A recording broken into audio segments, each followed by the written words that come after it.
Okay, if you watched our stuffed piquillo pepper clip, you saw me top it with an almond and parsley salsa verde.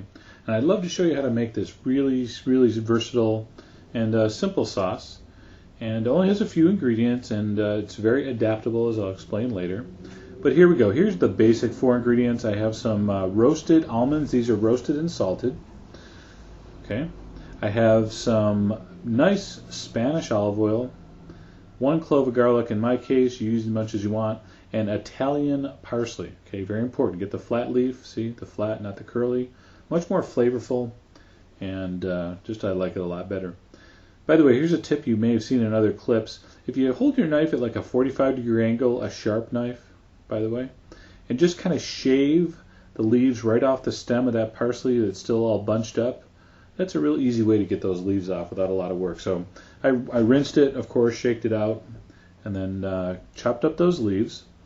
And I like to keep my herbs in a nice tight pile as I'm chopping. And when it gets down to about that point, you can use the old one-hand chop method. And I'm going to go about that small. All right, so put that aside. So that's 1 bunch of Italian parsley, washed and chopped. And then I have about 2/3 of a cup of whole roasted salted almonds. Now, you could use a food processor for this, but to me it gets too pasty. All right, so the first chop through, be careful because they're still in whole pieces. They will shoot all over the place. But once you get them started, and once they stop being round, then you can start chopping a little faster. So just be patient the first couple times through, so you don't have nuts flying all over. And then you can get a little more aggressive.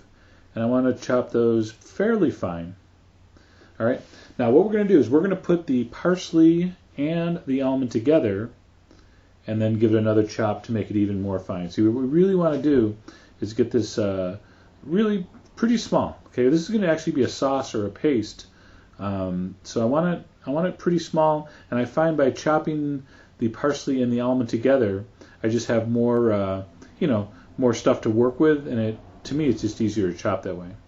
Now again, if you use a food processor for this, I just don't like the results. The blade of the food processor really just tears the parsley. Liquid comes out.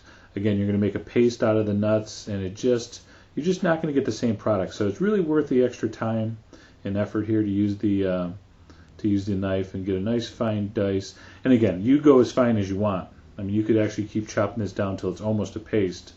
But I'm going to stop right about pretty much there. Okay, so now I put this in a bowl. I'm going to add 1 clove of garlic. All right, now again, raw garlic goes a long way. So I find 1 clove for this much is plenty for me. If you want to do a little more, feel free.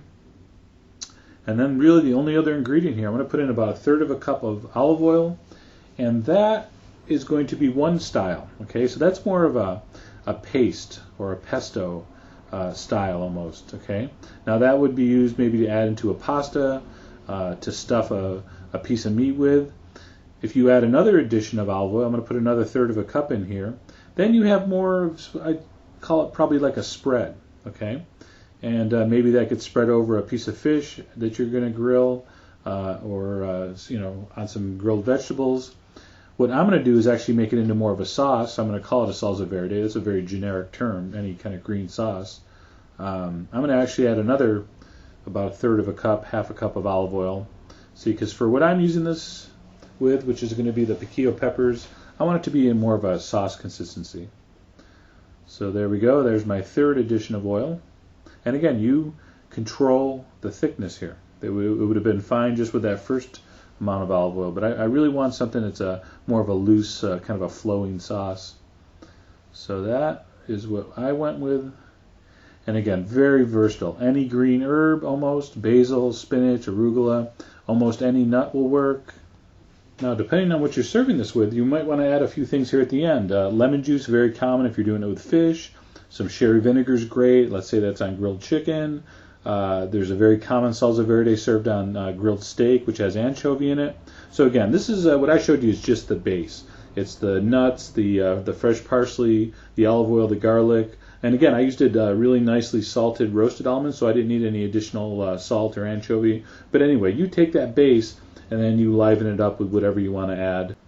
And since I decided to serve this over those roasted piquillo peppers stuffed with goat cheese, I really didn't need any additions. Okay, now again, this is not a sauce you're going to eat plain. All right, a little bit goes a long way. This is a condiment that really brings out the flavors of other dishes. Okay, so even if you taste it alone, it actually tastes very strong, very intense. But you'll see. Put it on some fish, put it on some grilled peppers, serve it with how I served it on my stuffed goat cheese piquillos, and you'll see what kind of magic happens. Anyway, I hope you give this a try and enjoy.